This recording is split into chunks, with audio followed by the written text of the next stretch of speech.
What's up guys, XchargingX here, and today I'm going to be bringing you a life story with some GTA 5 gameplay in the background. Today I'm going to be talking about something that happened about a year ago, so it really wasn't that long ago. So pretty much I was really into airsoft guns at the time, and my neighbor, I'm just gonna call him Jerry.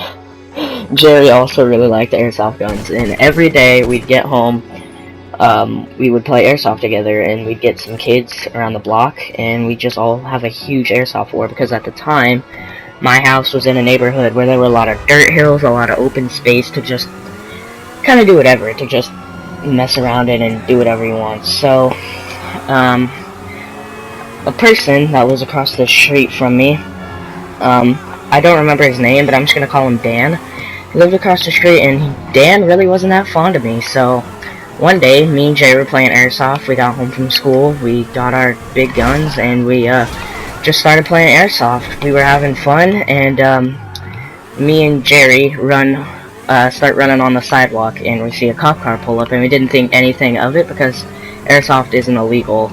So we see the cop car pull up, and he pulls up right beside us, so I mean, we're not nervous, we don't think anything happened, like, we're not doing anything illegal, nothing that could get us in trouble.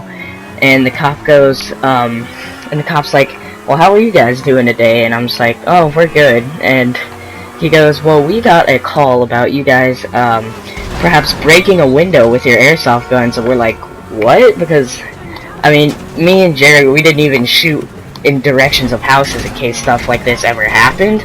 So we really didn't know what was happening, so we just denied it, because obviously we never broke a window, and if we did, we'd, you know, pay for it and all that. So we denied it, and the cop goes, okay, well, we also got a complaint that you were shooting in directions towards houses and just like stuff that you guys shouldn't be doing. And we're like, no, we never did that. And the guy goes, well, let's go take a look at the window of the guy that said you shot.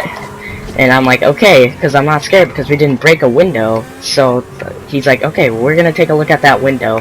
And we walk over to the house, and I instantly know. I'm like, oh, I wonder who called the cops on us. Probably Dan. And we go to the side of his house, and we look at his window, and it's just fine. It's perfectly intact. Nothing is wrong with it. And the cop goes, oh, well, that's strange. He must have called in a false complaint or something like that. I can't remember. And I was like, yeah, I mean, we weren't even by this guy's house. Like, we know he doesn't like us. He doesn't like airsoft, so we don't go by his house. And the cop's like, yeah, I can understand. And Dan comes outside a few minutes later, and he starts talking to us. He's like, you guys were shooting out my window, shooting out my house, and being totally disrespectful. I'm like, well, that's not true, because we weren't even by your house. And Dan goes, yeah, well, whatever. And we talked for a little while longer. I'm just gonna skip over some stuff that we talked about because it wasn't interesting. And the cop actually came back 2 days later and fined Dan. I'm not sure how much he fined him, but the cop fined Dan and talked to me, and he's like, yeah, called in with a false report, and that's a crime or something. I can't remember what he said, but Dan got fined a lot of money. And 2 weeks later, actually, Dan, we see a mover's truck out in front of Dan's house, and we see that Dan's gone. So Dan actually moved away because we were playing airsoft, and he got fined. So I just thought this was kind of a funny story. I just kind of wanted to talk about it. Hope you guys like the GTA 5 background gameplay. We're just running around escaping the cops. So thank you guys for watching. If you enjoyed, leave a like button, subscribe if you're new, and I will see you guys in the next video. Peace.